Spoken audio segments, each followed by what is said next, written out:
Il-Kummissjoni Permanenti kontra l-Korruzzjoni ma sabet ebda evidenza ta' korruzzjoni jew tixħim fil-mod kif l-Ena Malta kienet tat il-BWSC il-kuntratt ta' 200 miljun euro għall-estensjoni tal-Power Station ta' Dellimara.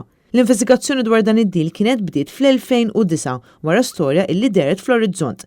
Il-Kumitat tal-Kontijiet Pubbliċi dak iż-żmien kien talab lill-Uffiċċju tal-Awditur Ġenerali sabiex jinvestiga jekk il-proċeduri tal-akkwist tal-offerti kienux imxew ma' regolamenti. Il-Kummissjoni qalet li fil-waqt li l-NAO investiga l-kwistjoni skont it-termini ta' referenza mogħtija, il-Kummissjoni kellha tħares it-talbiet minn perspettiva legali u tara jekk kienx hemm prova ta' korruzzjoni fil-mod kif ingħatat din l-offerta. Akkużi li dak iż-żmien kienu qed isiru wkoll mill-Partit Laburista.